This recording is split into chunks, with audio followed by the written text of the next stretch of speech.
इस वीडियो में हम लोग जानेंगे आर्टिकल 243 एक्स के बारे में। ये आर्टिकल बताता है कि म्यूनिसिपैलिटीज़ के पास क्या पावर होना चाहिए कि वो टैक्स को इम्पोज कर सके, वो टैक्स को लगा सके, और उनका जो पैसा मतलब जो फंड आता है उसके लिए क्या क्या पावर होना चाहिए और उसके लिए क्या क्या प्रावधान है इस आर्टिकल में। तो इस आर्टिकल के अनुसार सबसे पहले ये बताया जा रहा है कि जो लेजिस्लेचर होंगे स्टेट का, मतलब का जो स्टेट का जो विधायिका होगा, जो एमएलए वगैरह होंगे, वो कानून के तहत ये बताएंगे कि म्यूनिसिपैलिटीज़ के पास कितना पावर होना चाहिए कि वो किसी भी टैक्स को इम्पोज कर सके या किसी भी टैक्स को लगा सके, किसी भी टैक्स को कलेक्ट कर सके,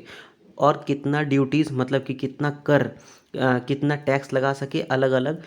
व्हीकल्स पर, अलग अलग जो गाड़ी है उस पर, या फिर जैसे प्रॉपर्टी टैक्स होता है तो वो किसके पास आता है, म्यूनिसिपैलिटीज़ के पास। तो ये स्टेट के पास पूरा पूरा हक है कि वो कानून के तहत ये बताए कि म्यूनिसिपैलिटी कौन कौन सा टैक्स लगा सकता है, कितना टैक्स लगा सकता है, और उसके लिए क्या क्या प्रावधान होना चाहिए, उसके लिए क्या क्या प्रोसीजर होना चाहिए, वो सब स्टेट जो है मतलब जो राज्य का लेजिस्लेचर है वो कानून के तहत बताएगा। साथ ही साथ राज्य का जो लेजिस्लेचर है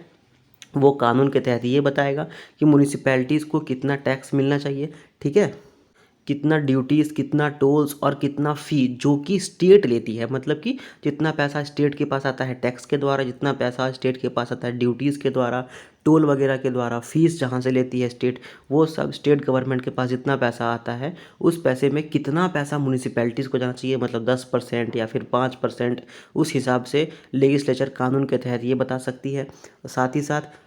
जो ये पैसा आएगा स्टेट गवर्नमेंट का वो किस कंडीशन पे जाएगा, मतलब कहाँ पर ये पैसा खर्चा करना है, वो निर्देश म्यूनिसिपैलिटीज़ को मिल सकता है। कितना लिमिट में जाएगा पैसा कि 5 इंस्टॉलमेंट में देंगे या 1 इंस्टॉलमेंट में देंगे। तो इस सब हिसाब से ये कानून लेजिस्लेचर के पास है, और स्टेट का जो लेजिस्लेचर होगा, जो राज्य का विधायिका होगा, वो ये सारी चीज़ें बना सकती है। साथ ही साथ जो स्टेट के पास जो कंसोलिडेटेड फंड है, मतलब कि जो पैसा जहाँ पर रखा जाता है उसमें से कितना पैसा म्यूनिसिपैलिटीज़ को दिया जाना चाहिए जिससे कि म्यूनिसिपैलिटी अपना काम कर सके। जैसे कि म्यूनिसिपैलिटीज़ का काम होता है कि वेस्ट मैनेजमेंट कैसे होना चाहिए, मतलब जो कचरा वगैरह उठाया जाता है, जो नगर पालिका में काम होती है, जैसे कि कर्मचारी होते हैं, फिर प्रॉपर्टी टैक्स वगैरह होता है, पार्क वगैरह बनाना पड़ता है, हॉस्पिटल वगैरह बनाना पड़ता है। तो ये सब चीज़ें राज्य अपना कंसोलिडेटेड फंड जो उनके पास पैसा आता है जहाँ पर रखा जाता है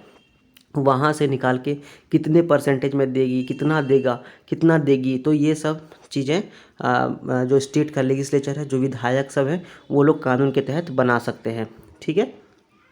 उसके बाद जो स्टेट है वो कानून के तहत ये भी बता सकती है कि देखो म्यूनिसिपैलिटीज़ लोगों के लिए एक अलग फ़ंड का व्यवस्था कर दिया जाए और एक अलग फ़ंड बनाया जाए जहाँ पर हर मनी जो जितना भी पैसा म्यूनिसिपैलिटी के लिए जाना चाहिए वो इस फंड में जाएगा और इसी फंड से म्यूनिसिपैलिटीज़ को पैसा मिलेगा। उसके बाद जो फंड है उससे म्यूनिसिपैलिटीज़ पैसा निकाल भी सकती है और उसमें पैसा डाल भी सकती है। तो म्यूनिसिपैलिटीज़ के लिए एक अलग फ़ंड बनाया जा सकता है। ये कैसे होगा, तो ये कानून के तहत होगा। ये कौन करेगा, तो राज्य का जो लेजिस्लेचर है, मतलब राज्य की जो विधायिका है वो करेगी, ठीक है। तो आर्टिकल 243 एक्ट यही बताता है कि म्यूनिसिपैलिटीज़ के जो पास पावर है